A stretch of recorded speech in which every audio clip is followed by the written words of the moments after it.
Okay. So when you think about legacy and what that means to you, what do you want people to remember the most about you? That I cared. And what I mean by that is everything that I'm doing with anybody, whether it's small or it's big, I am well invested for the betterment of you, the betterment of what you want to get done. It's not just a check to me. It's not just a stop by to me. I really care about my surrounding and making a positive impact on the people I come across. You know, impact is way more valuable than money. You know, Hmm. what will they think of when they look at me? I want them to think of a stand up man, godly man, family oriented man, and somebody that you really can call a good hearted person. That's That's what's up. very, very big to me. I'm very big on my representation, what I indulge in, what I'm around, what I'm doing. I'm very conscious of that. So that's what I would definitely say when I speak of my legacy. When they think of Train Files, they think that he cared. He's a hard, authentic worker. He has a love. My reason why I'm here, guys, is because I have a love for the game. People that I know that were starving for fame, Hmm. they didn't get it when they wanted, flamed out, they doubted, they quit. You have to have a love, a passion for the craft Yeah. and the inconsistency. The difference between me and a lot of people that was doing what I was doing is that I kept going. You know what I mean? I didn't let nothing stop me. I didn't let Hmm. COVID, didn't, when that was shutting down everything. And I was doing comedy shows like I told you about. And bam, COVID, some things. I segued to radio. Shout out to Tony Cam. Tony Cam is the reason why I have a very well loved show because he taught me radio etiquette. He taught me discipline, and he don't even know this. And he taught me professionalism. Um, I really was a fan of everything that Tony Cam did out here. And when I actually met him in person, you know what I'm saying, I kind of felt like, like, wow, this is Cam. And he believed in me from day one. He offered me to join his Radio 44 show. And he put so much confidence. I already felt confident, but Tony would say things like, "Man, when you come in the room, man, you just light the whole room up, man. Man, I love working with you, man. You could take this whole thing over. Do what Hmm. you want." Tony would put so much confidence in you, and he's so good at what he does that I said, I'm not letting this guy down. And so I'm very thankful for the opportunity because I went from doing one show with Tony Cam on Radio 44 to doing all 3 to 4 shows that they would have that morning. So I would get there at 7:45 in the a.m. and I wouldn't leave probably 1 p.m.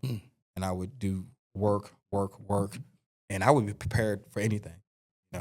First show I was on, 3 different people. I'm the color commentary, if you will. I'm the one that says the funny material, whatever. But we have a fashion lady or whatever. We got a sports guy, whatever.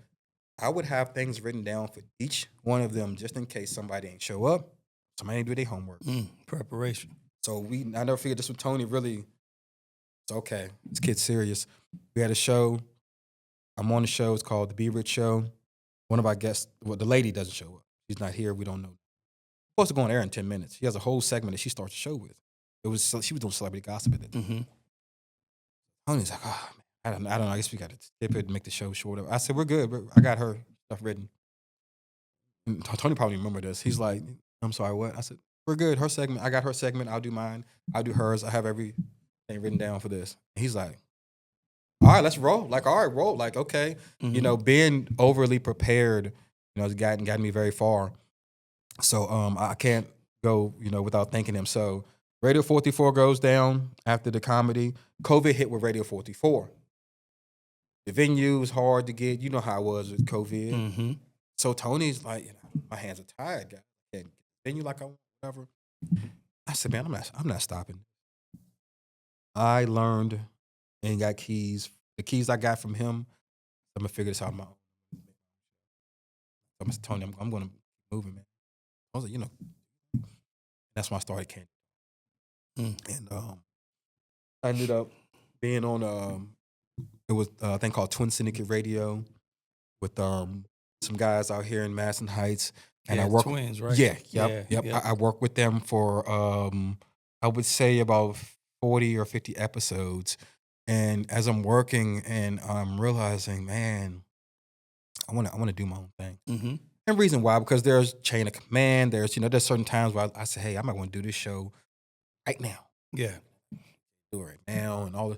And I was saying, you know what, I need to figure this. Yeah. So I did thank them. So I will take time to thank everybody that was in my journey.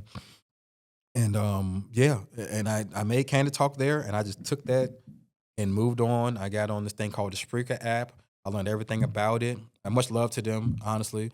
And I kept it going. And I'm on episode 147, but I probably have done about 220 at least radio, What's up? maybe more than that. So yeah, and you know, once you get that itch, man, and you get to going, Yeah. nothing can stop you. Yep. So in the midst of that, doing radio's going well. Comedy, stand up, I'm still doing that here and there. I was offered to do some work for the Miller Center, Miller Park, the center or whatever. Mm-hmm. They basically wanted some comedy. They had this. They wanted to do some type of little commercial, or whatever. So it was an opportunity. I didn't believe it. So I went and I did that. Through that, a man named Jamon Haskins. Jamon is on my cast now.